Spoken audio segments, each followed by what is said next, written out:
Hello everyone, আমি প্রিয়াঙ্কা। আমার নতুন একটি ব্লগে আপনাদের অনেক অনেক স্বাগত। কেমন আছেন আপনারা সবাই? আশা করছি আপনারা সবাই ভালো আছেন আর আমরাও অনেক ভালো আছি। তো গুড মর্নিং সবাইকে। আজকের দিনটা হলো বৃহস্পতিবার আর এখন সকাল ওই 8:30 মতন বাজে। আজকে একটু সকাল সকালে ঘুম ভেঙেছিল ওই 6টা নাগাদ।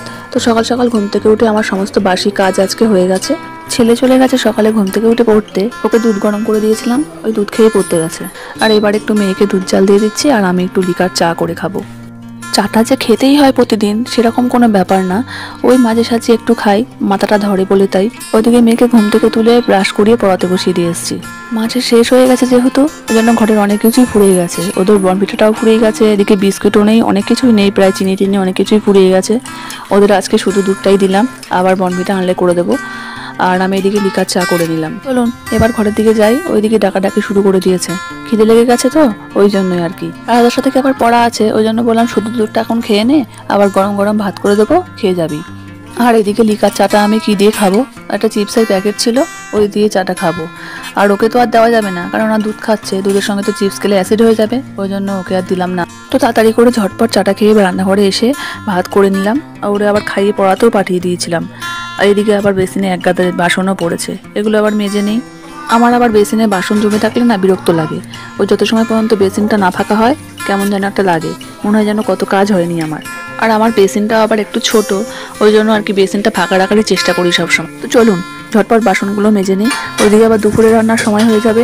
আবার গেছে বাজারে মাছ আনতে, আবার মাছ আনলে মাছটা ধুতেও হবে। আজকে আবার সকাল থেকে না আকাশটা মেঘলা হয়ে আছে, আর তার সঙ্গে হাওয়াও দিচ্ছে জোরে জোরে বেশ। শুনলাম তো নাকি আজকে আবার বৃষ্টি হওয়ারও কথা আছে, ওই জন্য মনে হয় সকালবেলা থেকেই আজকে আকাশটা এরকম করছে। এই বৃষ্টি হলে না আমার আবার টেনশন হয়, ওই উঠোন ঝাঁট দিতে লাগবে ওই জন্য। আর উঠোনে এত পরিমাণে নোংরা হয় বৃষ্টি হলে, ওই একটু ঝড় হবে বৃষ্টির সঙ্গে, ওই সমস্ত রকম পাতা, নিম পাতা, শাল পাতা, কাঁঠাল পাতা একদম সারা উঠোনে ভর্তি হয়ে যায়। আর নিম পাতা তো ঝাঁট দিলেও সরতে চায় না, আর বৃষ্টি হলে তো আরও বেশি, ওই জন্য আর কি টেনশন হয় বৃষ্টিটা হলে। আর এদিকে আপনাদের সাথে গল্প করতে করতে আমার বাসন মেজে ধোয়াও কমপ্লিট। এদিকে আবার বাজার থেকে মাছ নিয়েও চলে এসছে, 2-3 রকমের মাছ নিয়ে এসছে, তেলাপিয়া মাছ, রুই মাছ আর পুঁটি মাছ। তার মাছগুলো কেটেই নিয়ে এসছে, শুধু পুঁটি মাছটাই কাটা হয়নি, ওটা কাটতে হবে। তার আগে মাছগুলো সব ধুয়ে ফেলিয়ে আবার ফ্রিজে তুলতে হবে।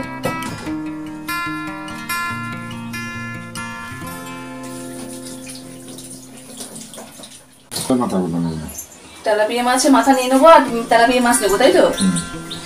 তেলাপিয়া মাছগুলো অনেক বড় বড়, দেখো পেটি বেরিয়েছে। 1.5 কিলো করে বলতো পেটি না তো, একটা মাছ 1.5 কিলো ওয়েট, দুটো মাছ 1.5 কিলো, দুটো তেলাপিয়া 1.5 কিলো।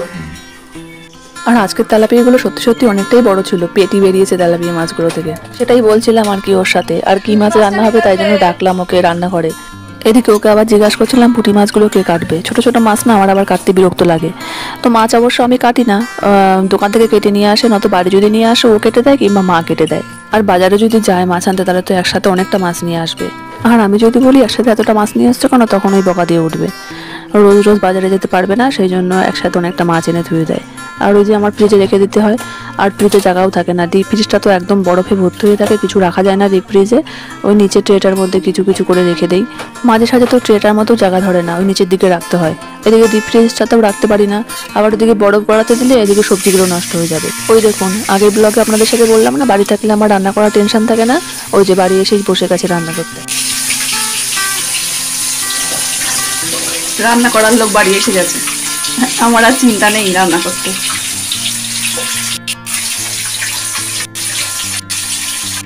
কি রান্না? তেলাপিয়া মাছ দিয়ে কচু দিয়ে তরকারি হবে, আর হচ্ছে সজনা ফুল ভাজা। সজনে ফুল ভাজা,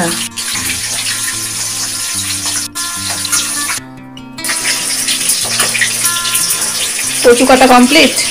কমপ্লিট হয়ে যাবে। মাছটা ভেজে দিই। হ্যাঁ, এবার কচুটাকে জল দিয়ে একটু সেদ্ধ করতে বসে দাও ইন্ডাকশন।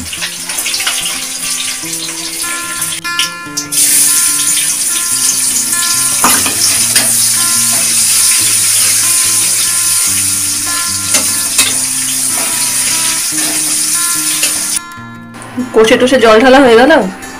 কষে জল ঢেলে দিলাম, দেখানো হলো না সেটা।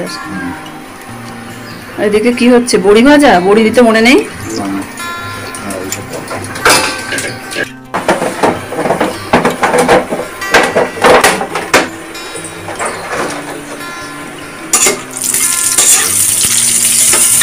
রান্না করার মাস্টার।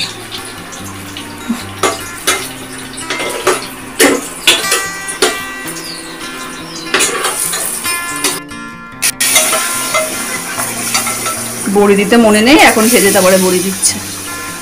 এই হচ্ছে রাঁধুনি। রাঁধুনির আমার মনে থাকে না কিছু।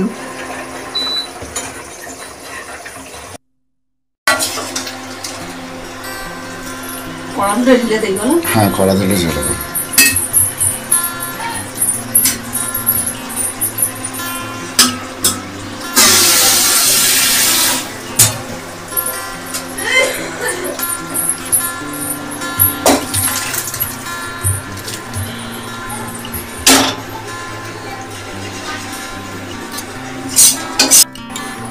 দেখো সজনে ফুলের মধ্যে কতটা জল দিয়েছে। ওরকম জল দিতে হয় একটু। হ্যাঁ, সে তো কথা জল দেয় নাকি? ঠিক আছে, অল্প করে জল দিতে হয় না? ওটা সেদ্ধ হবে, ভালো হবে। দেয়।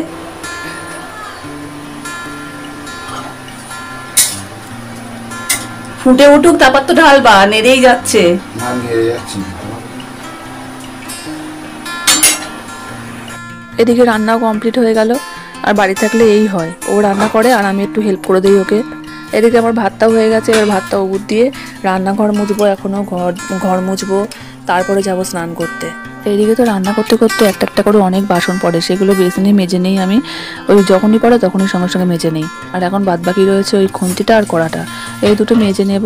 তারপরে আবার রান্নাঘর মুছতে লাগবে। রান্নাঘর আর ঘর মুছতে লেগে যাবে অনেকটা টাইম। আবার আমি স্নান না করে আসলে কেউই খেতে বসবে না। তো স্নান করে আসার পরে তারপরে আবার দুপুরে সবাই খাবো।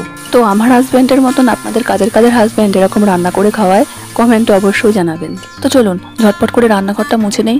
আমার আবার ওই রান্নাঘর ফেলে রাখতে না অসহ্য লাগে। যত সময় রান্নাঘরটা না মোছা হবে আমার আবার ঘুম আসবে না। রান্নাঘরটা ঝটপট করে মুছে আবার ঘর মোছাও আছে ওইদিকে।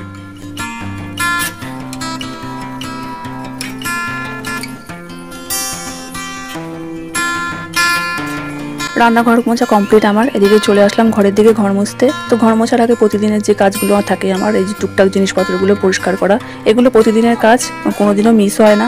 প্রতিদিন আমি এই কাজগুলো করে থাকি।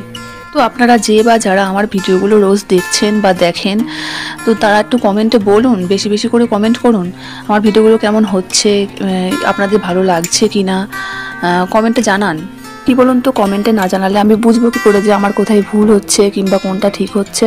আর তার থেকেও বড় কথা হলো, আমার ভিডিওগুলোতে কমেন্ট দেখতে কিংবা সাবস্ক্রাইবার আর ফেসবুকে যদি দেখি ফলো বেড়েছে, তাহলে এতটাই খুশি লাগে না মনটা, তখন মনে হয় না নতুন নতুন আরও ব্লগ বানাবো আপনাদের জন্য, নতুন নতুন ভিডিও বানাবো। তো এই জন্যই আর কি আপনাদের বলি বারবার করে কমেন্ট করার জন্য। তো সবাই মিলে আমার পাশে থাকুন আর সামনের দিনগুলোতে এগিয়ে যেতে সাহায্য করুন। আর কমেন্টের কথাটা বলুন তো কেন বললাম, ওই কদিন আগে একটা ব্লগে আমার বোন আমাকে কমেন্ট করে বলেছিল যে নর্মালভাবে কথা বল।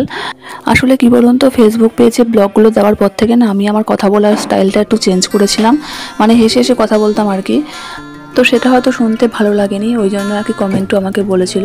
আর আমার খুব ভালো লেগেছে, আমি মানে শুধরাতে পেরেছি নিজেকে, তাই জন্য আর কি আপনাদেরকে বলা যে কমেন্ট করতে বেশি বেশি করে। তো যাই হোক, অনেকটা কথা বলে ফেললাম। আর কথা বলতে বলতে দেখুন আমার এদিকে ঘর পরিষ্কার করে ঘরটা মোছা হয়ে গেল। এবার যাব স্নান করতে। তো এই হচ্ছে আমার প্রতিদিনের কাজ, সকাল থেকে দুপুর পর্যন্ত আমার এইভাবেই কাজ চলে প্রতিদিন। আর আমার কিন্তু ঘর মোছা লাঠি আছে জানেন তো, কিন্তু আমি মুছি না, কারণ ওই লাঠিটা দিয়ে ঘর মুছলে ঘরটা জল জল জল জল করে, ওই জন্য আর কি আমি হাত দিয়ে মুছি, তাড়াতাড়ি শুকিয়েও যায়। এর আগে একটা কিনেছিলাম লাঠি, সেটা দিয়ে ভালোই মোছা যেত, মানে হাত দিয়ে মোছার মতনই শুকিয়ে যেত ঘর। আর এবারে লাঠিটা একদম বাজে হয়েছে, মানে ঘর থেকে একদমই জল শুকাতে চায় না, ওই জন্য আমি হাত দিয়েই মুছি, তাড়াতাড়ি হয়েও যায়, আবার ঘরটা শুকিয়েও যায় তাড়াতাড়ি। তো আজকের ভিডিওটা এখানেই শেষ করছি। ভিডিওটি ভালো লেগে থাকলে লাইক, কমেন্ট, শেয়ার এবং সাবস্ক্রাইব অবশ্যই করে দেবেন। সুস্থ থাকবেন, সবাই ভালো থাকবেন। দেখা হচ্ছে অন্য একটা ভিডিওতে, অন্য একটা ব্লগের মাধ্যমে। ততক্ষণের জন্য বাই বাই।